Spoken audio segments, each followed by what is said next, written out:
সুপ্রিয় শিক্ষার্থীবৃন্দ, তোমরা কেমন আছো? আশা করি তোমরা ভালো এবং সুস্থ আছো। আমি Mohammad Mahbub Alam, instructor English, Khulna polytechnic institute. আমার সাবজেক্ট ইংলিশ। এই সাবজেক্টের কোড নাম্বার 65712। এটা আমার একাদশ লেকচার। আজকের টপিক ক্লজ এবং সেন্টেন্স অ্যাজ ইউজুয়াল। আসলে গত ক্লাসে আমি ক্লজের পর আলোচনা করেছিলাম, সেই সাথে সেন্টেন্স সম্পর্কে একটু ধারণা দিয়েছিলাম। আজকে সেন্টেন্স সম্পর্কে আমি বিস্তারিত আলোচনা করতে চাই তোমাদের সামনে, এবং সেই সাথে ক্লোজ সম্পর্কেও একটু হিন্টস দিতে চাই। আমি জানি তোমরা সব অনেকেই ব্যস্ত আছো। কেউ আম, কেউ কেউ ঈদ উদযাপন করবার জন্য ব্যস্ত হয়ে উঠেছো, কেউ কেনাকাটা নিয়ে ব্যস্ত আছো, বা কেউ কোরবানি নিয়ে ব্যস্ত আছো। মনের মধ্যে এইসবই এখন খেলছে। তবে ঈদের আগে আজকেই হয়তো শেষ ক্লাস। আমি আশা করছি, বিশ্বাস করছি তোমরা মনোযোগ দিয়ে ক্লাস করবার জন্য বসে আছো। কেউ রিডিং রুমে বসে আছো, কেউ বেডরুমে, কেউ খাটের উপরে শুয়ে শুয়ে ক্লাস করছো। যে যেখানে ক্লাস করো না কেন, আমার অনুরোধ তোমরা মনোযোগ দিয়ে বোঝার চেষ্টা করবে। আর বুঝতে পারছো কিনা সেটা অবশ্যই আমাকে জানাবে। অনেকেই কমেন্টে গুড মর্নিং জানাচ্ছ। তোমাদের সবাইকে good morning, very very very very good morning. তো আজকে অনেকে ঈদ মোবারকও জানাচ্ছ, ভেরি গুড। ঈদ মোবারক তোমাদেরকে আমি জানাবো। তো আগে তো লেখাপড়া শুরু করতে হবে। একটু আলোচনা করে, অল্প একটু পড়ালেখা নিয়ে আলোচনা করে, তারপর প্রয়োজন হলে আমরা ঈদ নিয়ে আলোচনা করব। ওকে। আজকে এই ক্লাসের পরে তোমরা যে বিষয়গুলি জানতে পারবে, সেটা তো অ্যাজ ইউজুয়াল যে ক্লজ সম্পর্কে তোমরা পরিচিত হতে পারবে। গত ক্লাসে আমি বলেছিলাম ক্লজ এবং সেন্টেন্স, বিভিন্ন ধরনের ক্লজ এবং সেন্টেন্স তোমরা শিখতে পারবে, জানতে পারবে। সেই সাথে একটি সেন্টেন্স থেকে আরেকটি সেন্টেন্সে পরিবর্তন, অর্থাৎ সিম্পল থেকে কমপ্লেক্স, বা কমপ্লেক্স থেকে কম্পাউন্ড, বা কম্পাউন্ড থেকে কমপ্লেক্স তোমরা করতে পারবে। তাহলে চলো আজকে আমরা একটু ওই সেন্টেন্সগুলো সম্পর্কে পরিচিত হই। গত ক্লাসে কিন্তু আমি তোমাদেরকে বলেছিলাম যে আসলে গঠনভেদে সেন্টেন্স তিন প্রকার, সাধারণত সেন্টেন্স পাঁচ প্রকার, এটা তোমরা সবাই খুব ভালো করে জানো। তবে গঠনভেদে সেন্টেন্স তিন প্রকার, সেটা হচ্ছে সিম্পল সেন্টেন্স, কমপ্লেক্স সেন্টেন্স এবং কম্পাউন্ড সেন্টেন্স। তো আমাদের মূলত করতে হবে সিম্পল থেকে কমপ্লেক্স, কমপ্লেক্স থেকে কম্পাউন্ড, অথবা কম্পাউন্ড থেকে কমপ্লেক্স। কিভাবে করতে হয় এই পদ্ধতিটা আমাদেরকে আয়ত্ত করতে হবে। আশা করি তোমাদেরকে দেখিয়ে দিলেই কিন্তু তোমরা এটা করতে পারবে। আসো প্রথমে আমরা সিম্পল সেন্টেন্স সম্পর্কে পরিচিত হই। সিম্পল সেন্টেন্স কাকে বলে সেদিন বলেছিলাম, অনলি অ্যান ইন্ডিপেন্ডেন্ট ক্লজ, অর্থাৎ যে সেন্টেন্সে শুধুমাত্র একটি প্রিন্সিপাল ক্লজ থাকে বা একটি ইন্ডিপেন্ডেন্ট ক্লজ থাকে, তাকেই সিম্পল সেন্টেন্স বলে। অর্থাৎ একটি ইন্ডিপেন্ডেন্ট ক্লজই অথবা একটি প্রিন্সিপাল ক্লজই হচ্ছে একটা সিম্পল সেন্টেন্স। কারণ সিম্পল সেন্টেন্সে একটি মাত্র সাবজেক্ট এবং একটি মাত্র ভার্ব থাকে। তার মানে সহজ কথায় বললে আমরা বলতে পারি যে যে সেন্টেন্সে শুধুমাত্র একটি সাবজেক্ট এবং একটি ভার্ব থাকে, তাকেই সিম্পল সেন্টেন্স বলে। ক্লিয়ার? যে সেন্টেন্সে একটি মাত্র সাবজেক্ট এবং একটি মাত্র ভার্ব থাকে, তাকেই সিম্পল সেন্টেন্স বলে। অনেকে এখনোই গুড মর্নিং জানাচ্ছ। গুড মর্নিং এত জানানোর কোনো প্রয়োজন নেই, স্লাইডের দিকে নজর দাও। সবাইকে তো গুড মর্নিং আমি জানিয়েছি। সবাই স্লাইডের দিকে কাইন্ডলি একটু নজর দাও। ওকে, তো যে কথা বলছিলাম, যে সেন্টেন্সে একটি মাত্র সাবজেক্ট থাকে এবং একটি মাত্র ভার্ব থাকে তাকেই সিম্পল সেন্টেন্স বলে। There may be infinitive, participle and preposition phrase etc. এই সিম্পল সেন্টেন্সের মধ্যে একটি সাবজেক্ট এবং একটি ভার্বের পরে যে ইনফিনিটিভ থাকতে পারে, ইনফিনিটিভ ফ্রেজ থাকতে পারে, পার্টিসিপল থাকতে পারে, পার্টিসিপল ফ্রেজ থাকতে পারে, প্রিপোজিশন থাকতে পারে, প্রিপোজিশন ফ্রেজ থাকতে পারে। কোনো ব্যাপার না, সেন্টেন্স একটু লম্বাও হতে পারে, এটাও কোনো ব্যাপার না। কিন্তু সেন্টেন্সে যদি একটি সাবজেক্ট থাকে এবং একটি মাত্র ভার্ব থাকে তাহলে সেটা হচ্ছে সিম্পল সেন্টেন্স। ওকে, যেমন উদাহরণে আসো। উদাহরণে আমি বলছি, I saw him walking across the road. আমি তাকে রাস্তা দিয়ে হেঁটে যেতে দেখলাম। খেয়াল করো এই সেন্টেন্সটা।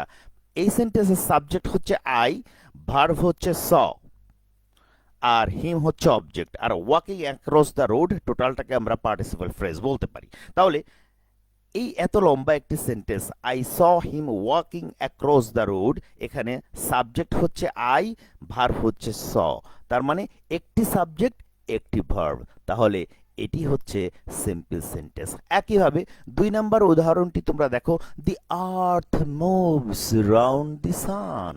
দি earth moves round the sun, এখানে দি আর্থ হচ্ছে সাবজেক্ট, মুভস হচ্ছে ভার্ব, রাউন্ড দি সান এটাকে তুমি প্রিপোজিশন ফ্রেজ বলতে পারো, নো প্রবলেম। তাহলে the earth moves round the sun, the earth subject, moves verb, একটি সাবজেক্ট একটি ভার্ব, তাহলে এটি একটি সিম্পল সেন্টেন্স।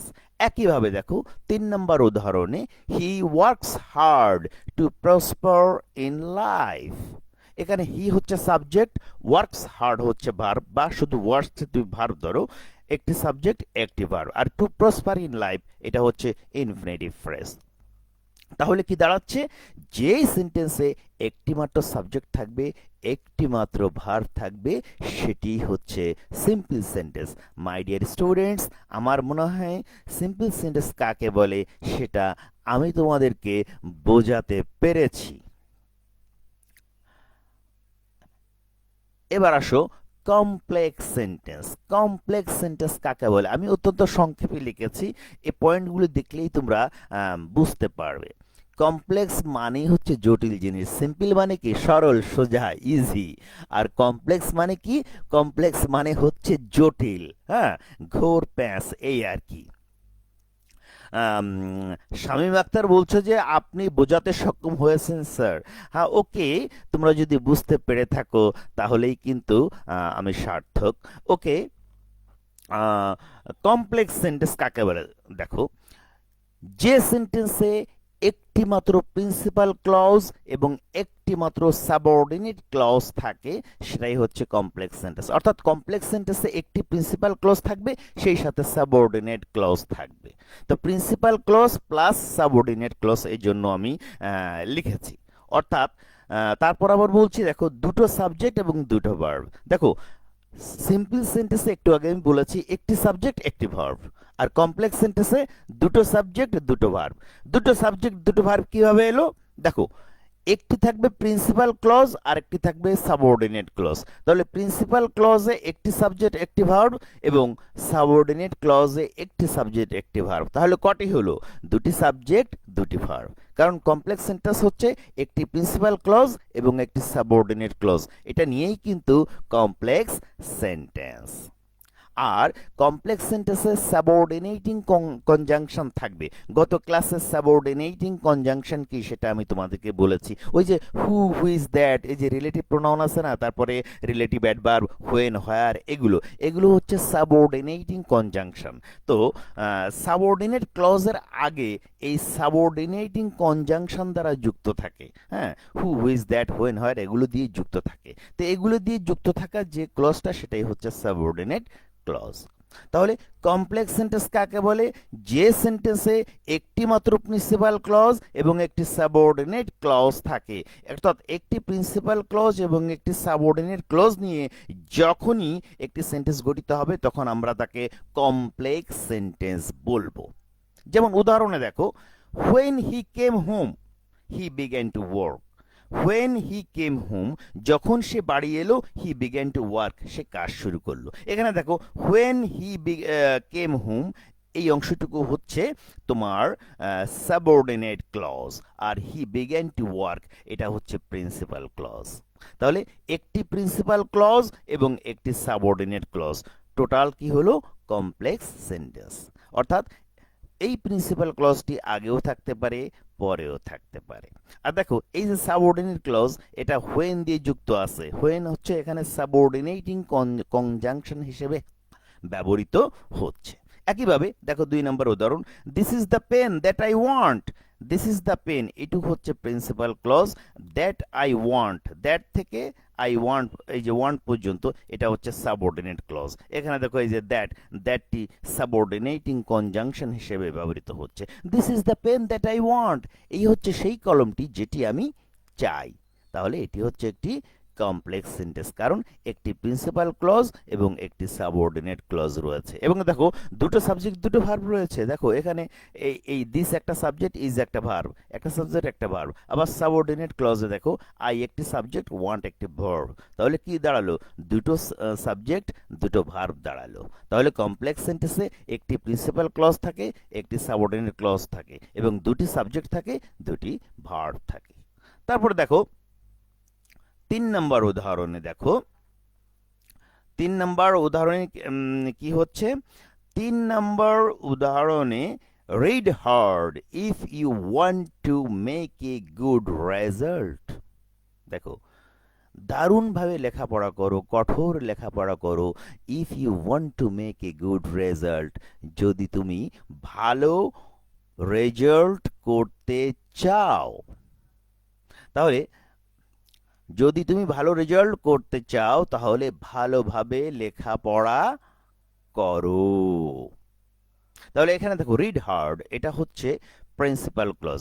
এখানে রিড হার্ড, হার্ড মানে ইউ রিড হার্ড, এখানে এই রিডের আগে একটি ইউ আছে কিন্তু সেটি উজ্জ আছে। হ্যাঁ, তাহলে read hard, you read hard, এটা হচ্ছে প্রিন্সিপাল ক্লজ। এবং if you want to make a good result, এই ইফ থেকে রেজাল্ট পর্যন্ত, এটা হচ্ছে সাবঅর্ডিনেট ক্লজ। তাহলে একটি প্রিন্সিপাল ক্লজ, একটি সাবঅর্ডিনেট ক্লজ, টোটাল কি হচ্ছে? টোটাল হচ্ছে কমপ্লেক্স সেন্টেন্স। এবং দেখো দুটি সাবজেক্ট দুটি ভার্ব রয়েছে। এখানে একটি ইউ আছে, ইউ একটি সাবজেক্ট, রিড একটি ভার্ব। আবার এখানে ইফের পরে দেখো ইউ একটি সাবজেক্ট, ওয়ান্ট একটি ভার্ব বা ওয়ান্ট টু মেক একটি ভার্ব।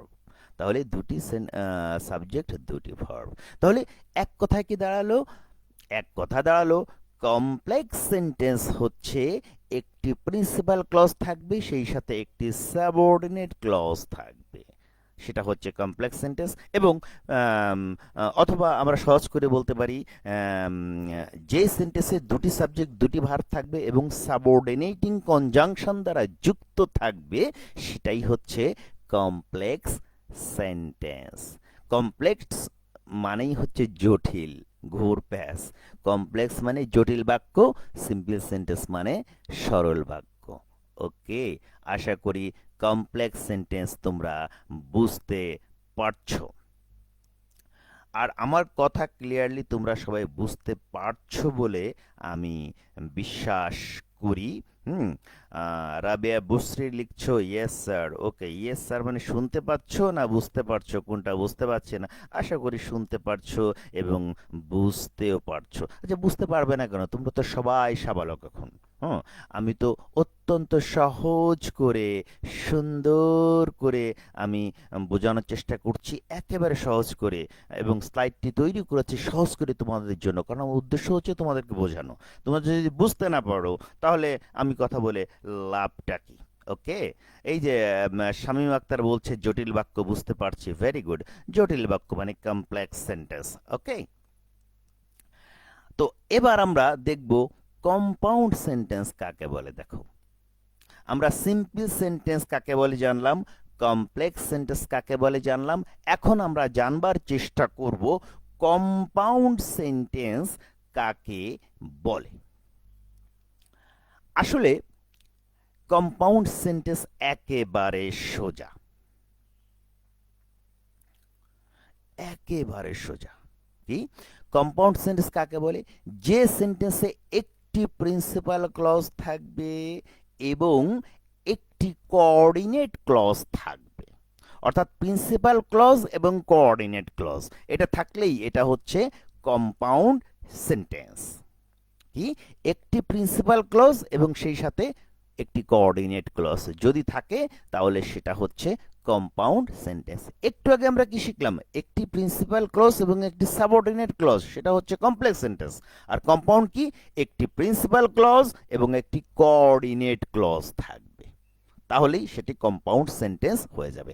কম্পাউন্ড সেন্টেন্সেও দুটি সাবজেক্ট থাকবে, দুটি ভার্ব থাকবে, কারণ প্রিন্সিপাল ক্লজে একটি সাবজেক্ট একটি ভার্ব থাকবে এবং কোঅর্ডিনেট ক্লজেও একটি সাবজেক্ট একটি ভার্ব থাকবে। কমপ্লেক্স সেন্টেন্সেও দুটি সাবজেক্ট দুটি ভার্ব, আর কম্পাউন্ড সেন্টেন্সেও দুটি সাবজেক্ট এবং দুটি ভার্ব থাকবে। তবে একটি তফাৎ আছে। পার্থক্যটা কি? কারণ কমপ্লেক্স সেন্টেন্সে সাবঅর্ডিনেট ক্লজের আগে সাবঅর্ডিনেটিং কনজাংশন ছিল, আর কম্পাউন্ড সেন্টেন্সে কি হবে? Coordinating conjunction. কোঅর্ডিনেটিং কনজাংশন যখন প্রিন্সিপাল ক্লজের আগে থাকবে তখন ওটা হয়ে যাবে কোঅর্ডিনেট ক্লজ। ঠিক আছে? আসলে কম্পাউন্ড সেন্টেন্সে দুটো প্রিন্সিপাল ক্লজ থাকে, তো একটা প্রিন্সিপাল ক্লজের আগে কোঅর্ডিনেটিং কনজাংশন যুক্ত থাকে, তখন ওইটাকে কোঅর্ডিনেট ক্লজ বলা হয়। তাহলে তখন হয়ে যায় কি? একটি প্রিন্সিপাল ক্লজ একটি কোঅর্ডিনেট ক্লজ। বুঝতে পেরেছো? তাহলে কোঅর্ডিনেটিং কনজাংশন কি? ওই যে অ্যান্ড, অর, বাট এগুলো আমরা করি। হ্যাঁ, অ্যান্ড, অর, বাট এগুলো হচ্ছে কোঅর্ডিনেটিং কনজাংশন। হৃদয় রায় বলছো সিম্পল সেন্টেন্স এবং কমপ্লেক্স সেন্টেন্স বুঝতে পেরেছি। ভেরি গুড, বোঝার চেষ্টা করো। আর এই ভিডিওটা তোমরা skills.gov.bd-তে গিয়ে আরো এক দুইবার দেখবে, দেখলে আরো ক্লিয়ার হয়ে যাবে। আর এই জিনিসগুলো শুধু যে মাত্র তোমাদের পরীক্ষার জন্য তো লাগবে তা না, এগুলো সারা জীবন কাজে লাগবে। তোমরা সবাই ইঞ্জিনিয়ার হতে যাচ্ছ, তোমরা সবাই brilliant brilliant boys and girls, তোমরা এরপর ইঞ্জিনিয়ার হতে যাচ্ছ। তোমরা ইঞ্জিনিয়ার হবার পরেও এই জিনিসগুলো যদি প্র্যাকটিসে থাকে তাহলে তোমাদের ইংরেজিতে লিখতে সুবিধা হবে, ইংরেজিতে কথা বলতে সুবিধা হবে, প্রফেশনাল ক্যারিয়ারটা কিন্তু তোমাদের ডেভেলপ করবে। তখন এটা বা হায়ার এডুকেশনের ক্ষেত্রেও এগুলো দারুণভাবে কাজে লাগবে। আর সঠিকভাবে ইংরেজিতে লিখতে গেলে এই গ্রামারগুলো রিয়েলি খুবই প্রয়োজন। তো আশা করি এগুলো তোমরা প্র্যাকটিস করতে থাকবে। নয়ন হোসাইনও বলছো ইয়েস স্যার, ওকে, ভেরি গুড। তো আসো, তাহলে কোঅর্ডিনেটিং কনজাংশন কি? কোঅর্ডিনেটিং কনজাংশন হচ্ছে অ্যান্ড, অর, বাট, এগুলোকে আমরা কোঅর্ডিনেটিং কনজাংশন বলি। ঠিক আছে? তো যখনই কোনো প্রিন্সিপাল ক্লজের আগে অ্যান্ড অথবা অর অথবা বাট থাকে তখন ওইটাকে আমরা কোঅর্ডিনেট ক্লজ বলে থাকি। তাহলে একটি প্রিন্সিপাল ক্লজ এবং একটি কোঅর্ডিনেট ক্লজ মিলে যখন একটি সেন্টেন্স হবে সেটি হচ্ছে কম্পাউন্ড সেন্টেন্স। ওকে, যেমন উদাহরণে আমরা যেতে পারি। এখন উদাহরণটা আসো, উদাহরণের 1 নাম্বার আমি বলছি, he came home and began to work. সে বাড়ি এলো এবং কাজ শুরু করলো। এই হচ্ছে একটি সেন্টেন্স। দেখো এখানে, দেখো হি কেম হোম, এইটুকু হচ্ছে principal clause, and I began to work, এটা হচ্ছে কোঅর্ডিনেট ক্লজ। এখন তোমরা হয়তো দেখতে পাচ্ছ স্যার আই কোথায়, আই কোথায়? অ্যান্ড আই কিন্তু নেই, দেখো আছে অ্যান্ড বিগেন টু ওয়ার্ক। আসলে কম্পাউন্ড সেন্টেন্সে বা অ্যান্ড দিয়ে যুক্ত সেন্টেন্সে যদি একই রকম সাবজেক্ট থাকে তাহলে অ্যান্ড এর পরে সাবজেক্টটি বসে না। এখানে he came home and he began to work, কথাটা হচ্ছে এই। তো যেহেতু একই রকম সাবজেক্ট এই জন্য হি এখানে দেয়াই আছে, এই জন্য অ্যান্ড এর পরে আমরা সাবজেক্টটি বসাইনি। আসলে এখানে হি রয়েছে, এটা বুঝতে হবে। তো যাই হোক, তাহলে he came home and began to work, তাহলে and he began to work এটা হচ্ছে কোঅর্ডিনেট ক্লজ, এবং হি কেম হোম এটা হচ্ছে প্রিন্সিপাল ক্লজ। তাহলে একটি প্রিন্সিপাল ক্লজ এবং একটি কোঅর্ডিনেট ক্লজ, টোটাল কি হলো? Compound sentence. কম্পাউন্ড সেন্টেন্সের বাংলা কি? শামীম আক্তার, উম, উম, আম, আম, কি ব্যাপার শামীম আক্তার, বুঝতে পারছো? কম্পাউন্ড সেন্টেন্সের বাংলা কি? যৌগিক বাক্য, তাই না? একটি হচ্ছে সিম্পল সেন্টেন্স, সরল বাক্য। কমপ্লেক্স সেন্টেন্স কি? জটিল বাক্য। আর কম্পাউন্ড সেন্টেন্স হচ্ছে যৌগিক বাক্য। তো দেখো, he came home and began to work, এটি একটি কম্পাউন্ড সেন্টেন্স। এখানে একটি প্রিন্সিপাল ক্লজ পাচ্ছি আমরা, একটি কোঅর্ডিনেট ক্লজও আমরা পাচ্ছি। এরপর দেখো 2 নম্বরে, he is rich but dishonest. He is rich but dishonest. এখানে দেখো, আমরা হি ইজ রিচ এটা হচ্ছে কি? Principal clause. আর বাট ডিসঅনেস্ট এটা হচ্ছে কোঅর্ডিনেট ক্লজ। এখানে বাট ডিসঅনেস্ট মানে কি? এখানে বাট, দেখো বাটের পরে কিন্তু হি ইজ আছে, কিন্তু সেটা উজ্জ্ব আছে। যদি বাট যুক্ত সেন্টেন্সগুলোতে, বিশেষ করে বাট যুক্ত সেন্টেন্সগুলোতে যদি সাবজেক্ট একই রকম হয়, ভার্ব একই রকম হয়, তো সে সাবজেক্ট ভার্ব কিন্তু উজ্জ্ব থাকে। এখানে মূল কথা হচ্ছে he is rich but he is dishonest. তো বাটের পর হি ইজ আছে, তো এই জন্য সেটা উজ্জ্বল আছে। তাহলে হি ইজ রিচ এটা হচ্ছে principal clause, but he is dishonest এটা হচ্ছে কোঅর্ডিনেট ক্লজ। তাহলে একটি কোঅর্ডিনেট ক্লজ এবং একটি প্রিন্সিপাল ক্লজ মিলে কি হলো? Compound sentence. বাংলায় আমরা যাকে বলি যৌগিক বাক্য। এই তো শামীম আক্তার লিখছো যৌগিক বাক্য, ভেরি নাইস। ওকে, এবার 3 নম্বর উদাহরণটা দেখো। read hard or you will fail. read hard, ভালোভাবে লেখাপড়া করো, না হলে তুমি ফেল করবে। আমরা কথায় কথায় বলি না, ভালোভাবে লেখাপড়া করো না হলে কিন্তু ফেল কপালে, বলি না? সেটাই, read hard or you will fail. তাহলে এখানে রিড হার্ড মানে ইউ রিড হার্ড, ইউটা উজ্জ্ব রয়েছে, এখানে একটি ইউ আছে, ইউ রিড হার্ড এটা হচ্ছে প্রিন্সিপাল ক্লজ। আর অর ইউ উইল ফেইল এটা হচ্ছে কোঅর্ডিনেট ক্লজ। দেখো কোঅর্ডিনেট ক্লজগুলো প্রথম থেকে দেখো, দেখো and began to work, and দিয়ে যুক্ত রয়েছে। এরপর but he is dishonest, but দিয়ে যুক্ত রয়েছে। আবার এখানে or you will fail, or. তাহলে অ্যান্ড অর বাট, এই যে কোঅর্ডিনেটিং কনজাংশন, এগুলো দিয়ে যুক্ত ক্লজগুলোই হচ্ছে কোঅর্ডিনেট ক্লজ। এবং এই কোঅর্ডিনেট ক্লজের সাথে যদি একটি প্রিন্সিপাল ক্লজ থাকে, তাহলে তাকে আমরা বলবো যৌগিক বাক্য বা কম্পাউন্ড সেন্টেন্স। ওকে, আশা করি বুঝতে পারছো। জাকির ইসলাম সিরাজগঞ্জ থেকে বলছো প্রেজেন্ট স্যার। ওরে বাবা, সিরাজগঞ্জ জীবনে একবারই আমি গিয়েছিলাম। ওরে বাবা, সেই পদ্মা সেতু কোন দেশে! ওকে, তো মনোযোগ দিয়ে ক্লাসটা করবার চেষ্টা করো জাকির ইসলাম। ওকে, তো আজকে এই যে একটু আগে এতক্ষণ আমি সিম্পল সেন্টেন্স কাকে বলে উদাহরণ দিয়ে বোঝালাম, কমপ্লেক্স সেন্টেন্স কাকে বলে, কম্পাউন্ড সেন্টেন্স কাকে বলে সেটাও আমি বোঝালাম। হ্যাঁ, তো এখন আমরা একটা করব কম্পাউন্ড থেকে কিভাবে কমপ্লেক্স করা যায়। পটুয়াখালী পলিটেকনিক থেকে শাকিল খান, শাকিল খান বাবা, পটুয়াখালী পলিটেকনিকে আমি চাকরি করে এসেছি। Very nice. ওকে, অনেকে বলতে চাচ্ছে স্যার স্পোকেন ইংলিশে কি গ্রামার মাস্ট প্রয়োজন আছে? স্পোকেন ইংলিশে গ্রামার একেবারে যে বাধ্যতামূলক এমন কোনো কথা নেই, তবে গ্রামার জানলে তুমি স্পোকেন চমৎকার করতে পারবে। আর গ্রামার ছাড়া আসলেই স্পোকেন সম্ভব না। তবে হ্যাঁ, কথাবার্তার ক্ষেত্রে সবসময় যে গ্রামার লাগবে তা না, এটা প্র্যাকটিসের মাধ্যমে কিন্তু হয়ে থাকে। হ্যাঁ, তো ঠিক আছে। তো বিশেষ করে স্পোকেন ইংলিশে তোমার গ্রামার না হলেও তুমি স্পোকেন চালিয়ে যেতে পারবে, তবে গ্রামার জানলে তুমি লেখায় যেমন দক্ষ হতে পারবে, স্পোকেনও দক্ষ হতে পারবে। গ্রামার হচ্ছে একটা দারুণ গুরুত্বপূর্ণ জিনিস। ওকে, এই আর কি। গ্রামার যেহেতু অনেকের জন্য ঝামেলা মনে হয়, এই জন্য অনেকেই বলে থাকে এই গ্রামার দরকার নেই, স্পোকেনে প্র্যাকটিস করলেই হয়। এই আর কি জিনিসটা, কিন্তু গ্রামার শিখে করলে সেটা হয় প্রকৃত শিক্ষা। আসো আমরা কম্পাউন্ড থেকে কমপ্লেক্স করি। তো আমরা এখন কম্পাউন্ড থেকে কমপ্লেক্স করব। তো দেখো স্লাইডের দিকে সবাই দেখো, এই স্লাইডটি খুবই গুরুত্বপূর্ণ। And, when, but, although, or, if, এটা কিন্তু আমি সহজ করে তোমাদেরকে বোঝানোর জন্য দিয়েছি। অর্থাৎ দেখো, অ্যান্ড ইকুয়াল টু হোয়েন মানে কি, যে কম্পাউন্ড সেন্টেন্সটি অ্যান্ড দিয়ে যুক্ত আছে, মনে করো তোমাদেরকে একটি কম্পাউন্ড সেন্টেন্স দেওয়া হলো, বললো এটাকে কমপ্লেক্স করো, তো সেই কম্পাউন্ড সেন্টেন্সটি অ্যান্ড দিয়ে করা আছে। অ্যান্ড দিয়ে যদি কম্পাউন্ড করা থাকে তাহলে সেটাকে কমপ্লেক্স করতে হবে হোয়েন দিয়ে। মানে এটা সহজ নিয়ম, প্রাথমিক নিয়ম আর কি, তোমাদেরকে বোঝানোর জন্য আমি বলছি। অ্যান্ড দিয়ে থাকলে হোয়েন দিয়ে চেষ্টা করবে কমপ্লেক্স করার।